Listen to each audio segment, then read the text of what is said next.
Hola, en este video voy a explicar el desarrollo de la entrega 2 de visualización y ciencia de datos. Para la pregunta uno trabajé con una base de 10.000 clientes de retail que incluyen variables demográficas, financieras y un dato si compran o no productos en promoción. Bueno, esta información permite explorar perfiles de compra y evaluar modelos de predicción. Pero antes de comenzar con los análisis principales, lo primero que hice fue preparar y limpiar la base de datos para asegurar que todas las variables estuvieran con los formatos correctos y listas para usarse en Tableau y Orange Canvas.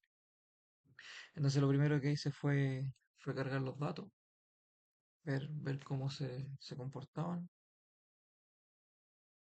Acá pude ver que la base incluye 1.000 clientes y variables como género, nivel educacional, estado civil, año de apertura de tarjeta como máximo, porcentaje de uso, y también cantidad de atraso e información sobre si la persona compró o no. Después revisé los tipos de variables, porque es importante saber si las columnas son numéricas o son categóricas, y ver en qué tipo están para ver si funcionarán después en los programas. Esto es importante porque Tableau necesita textos como categorías y Orange necesita numéricas limpias para el clustering. Entonces algunas variables requerían transformaciones antes de ser usadas. Ahí noté algunas variables numéricas que en realidad eran categóricas y variables financieras que necesitaban estandarización, como aquí la del cupo, o que también cambia aquí el porcentaje del cupo, sea un valor numérico. Y también creé una variable nueva que era de deuda, si es que había o no deuda. O sea, junté las que tenían deuda de 1 y 2 meses, como si tiene deuda o con deuda, y otra sin deuda. Aquí se muestra cómo calcula el porcentaje. em, Aquí se muestra el cambio de estado de deuda, con deuda o sin deuda. Y aquí se creó una nueva variable de atrasos por año, donde se dividen los totales de atrasos en la edad de la tarjeta. Entonces, considere la edad de la tarjeta como el 2025 menos el año que abrieron la tarjeta y el total de atrasos que sería la cantidad histórica de atrasos.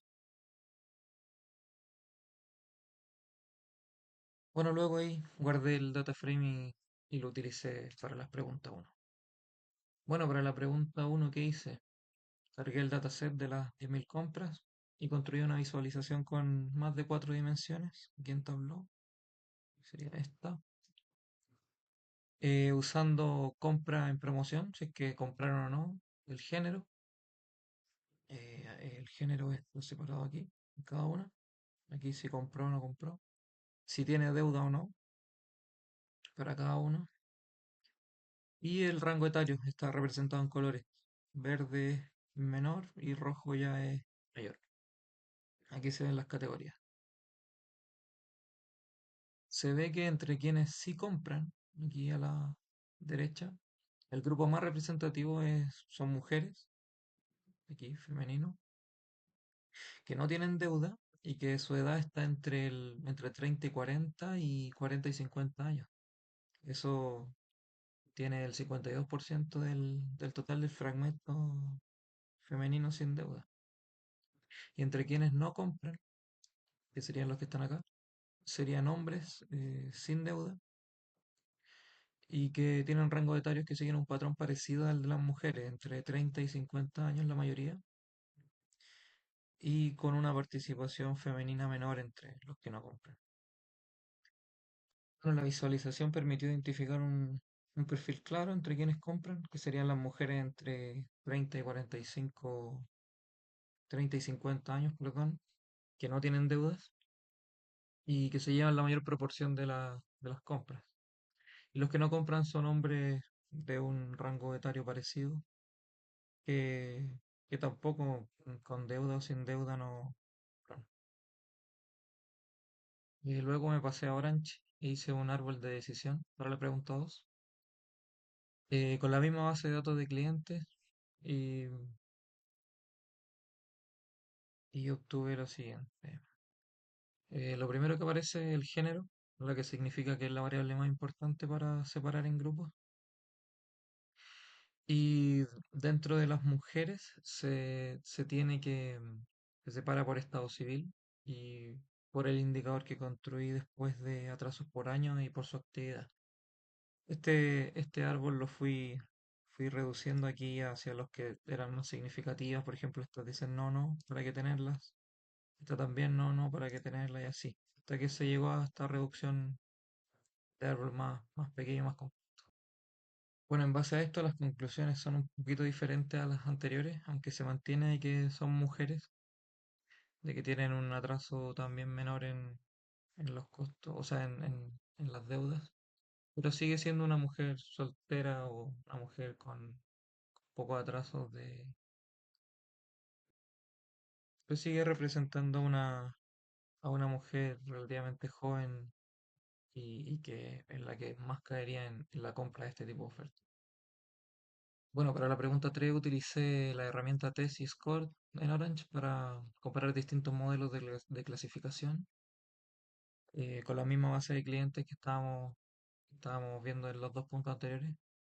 Aquí probé árbol de decisión, KNN, SVM, Native Bayes y redes neuronales. La idea es ver si cuál modelo predice mejor si un cliente va a comprar o no. Entonces aquí podemos ver a partir de estas métricas que, por ejemplo, el F1 se tiene que es una variable que combina la precisión y el recal en una sola medida, se tiene que el mayor valor se tuvo en el KNN. También se tiene que una cura así de un 0,88 y un recal también de un 0,88 con un AUC de 0,9. Entonces se muestra como el mejor modelo. También se ve que la red neuronal y el árbol de decisión tuvieron resultados decentes, pero más bajos. Y Night Bayes y SVM fueron los peores. Esto de aquí. Aquí se puede mostrar la matriz de confusión del KNN, donde se muestra que hubo pocos valores que fueron errados.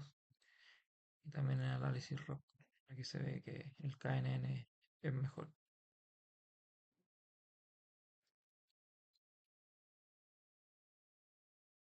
Bueno, para la pregunta 4 trabajé con el dataset Iris, que es un clásico, ese clásico de las flores. Este dataset tiene cuatro variables numéricas, largo y ancho de pétalo, de sépalo y pétalo, y tres especies de flores. Bueno, lo que hice fue usar el Camins, probando distintos valores de K, desde 2 hasta 8, usando variables numéricas normalizadas. En este caso, eh, el valor K dio 2, pero en realidad es un poco engañoso porque estos dos clústeres en la práctica dividen el conjunto en un grupo con la especie setosa y otro grupo que no tiene, que no es setosa.